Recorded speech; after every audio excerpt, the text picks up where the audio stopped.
Hi, and welcome to this video on the powers of Spain in the 16th century. In this video, we'll examine the reigns of Isabella and Ferdinand, Charles, and Philip II. Along the way, we'll look at the diplomatic, economic, military, and religious history of Spain in the 16th century. Let's get started. Spain, as we know it today, came into being at the end of the 15th century.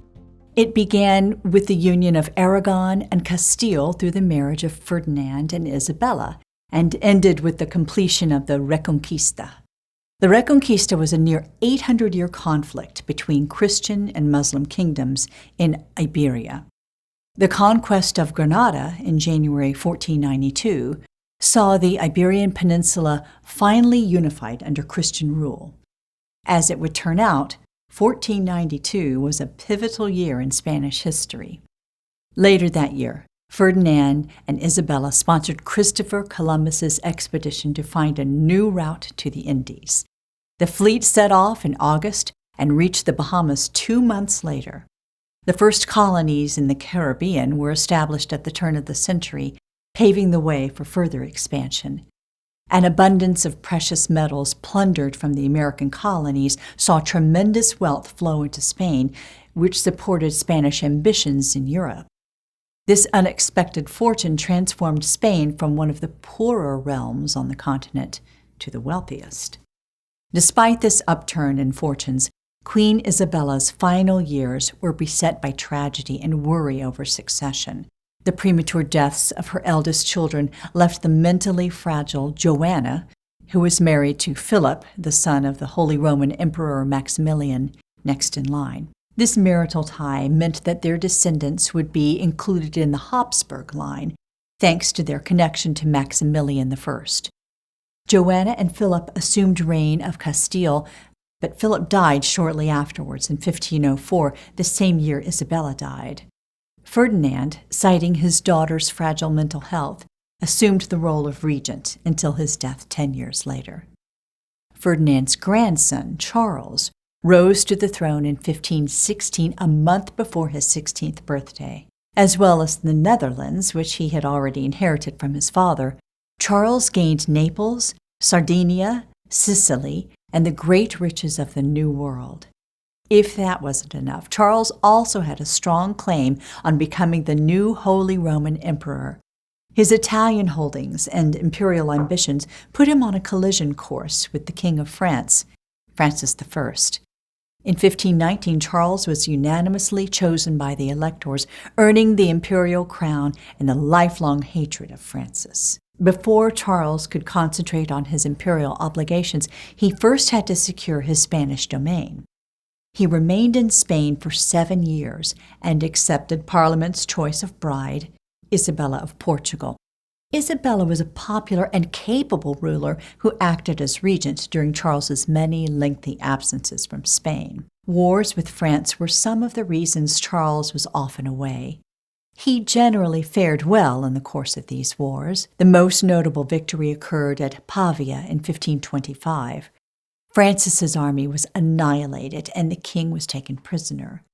Within months of his release and marriage to Charles's sister Eleanor, Francis was at war with the Habsburgs again as part of the League of Cognac. Around the same time, an Ottoman invasion of Europe was underway. After conquering Hungary in 1526, the Ottomans reached Vienna in 1529. The defense of the city was aided by the presence of Spanish troops, and the siege ultimately failed. The French and Ottomans would later combine forces to battle Habsburg influence in Europe. This odd alliance between a Catholic kingdom and Muslim empire proved to be remarkably durable, lasting until the end of the 18th century. Speaking of the Catholic Church, religious matters were of considerable importance for every Spanish ruler of the 16th century. The Spanish Inquisition was founded in 1478 during the reigns of Isabella and Ferdinand. The aim of this group of institutions was to combat heresy.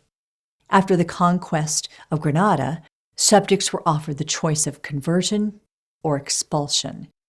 By the mid-16th century, the Inquisition had acquired a new target: the Protestant Reformation. Charles was a staunch opponent of the Reformation. Martin Luther, known as the catalyst of the Reformation, wrote a somewhat controversial pamphlet called the 95 Theses, which detailed the issues Luther had with the Church. In 1522, Charles issued a decree known as the Edict of Worms, which denounced Martin Luther as a heretic and enemy of the state. In 1545, at Charles's urging, the Council of Trent met in Italy to discuss the Church's response to the Reformation.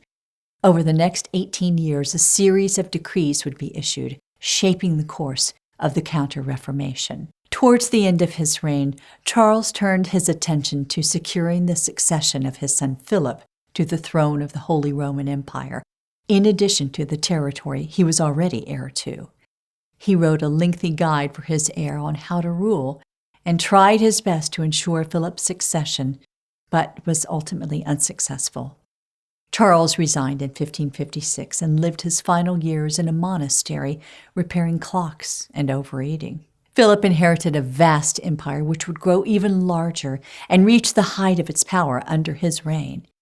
He enjoyed a major victory over France in 1557, and just 2 years later, the final Italian War ended, bringing 65 years of warfare to an end. In 1561, Philip permanently relocated to Madrid and began construction of El Escorial. El Escorial was a great library, palace, monastery, and mausoleum for the Habsburgs. The pressure of its construction was too much for the project's first architect, who worked himself to death by 1567. Juan de Herrera assumed responsibility and rose to become Philip's royal steward. Herrera was one of several bureaucrats who managed the complex day-to-day running of Philip's global empire. Philip initiated a gigantic research project to learn more about his ever-growing domains through the distribution of thousands of questionnaires. These included oral histories taken from tribal elders in the Americas, capturing a treasure trove of knowledge for future scholars. The struggles with the Ottomans continued during all of this, primarily in the Mediterranean. There were key victories for Philip, such as the Siege of Malta in 1565 and the annihilation of an Ottoman fleet at Lepanto in 1571, but there were also Ottoman victories throughout North Africa. However, the costliest military venture of Philip's reign was the Netherlands. Philip delegated rule of the Netherlands to his illegitimate half-sister Margaret in 1559, but by 1566, religious tension was boiling over. An army commanded by the Duke of Alba was dispatched to restore order. Alba was an able commander, but unable to defuse the situation. The brutal suppression of his soldiers only heightened resistance. During the siege of Haarlem, so many Spanish troops died that the Dutch defenders raised a mock grave on the city walls. When the city finally fell, the inhabitants were massacred, paying dearly for the earlier bravado. The struggle with the Dutch dragged on for 80 years. Supporting the war effort from Madrid was terribly expensive, but advances in silver mining saw a large increase in silver coming from Peru, which kept the Spanish army in the field.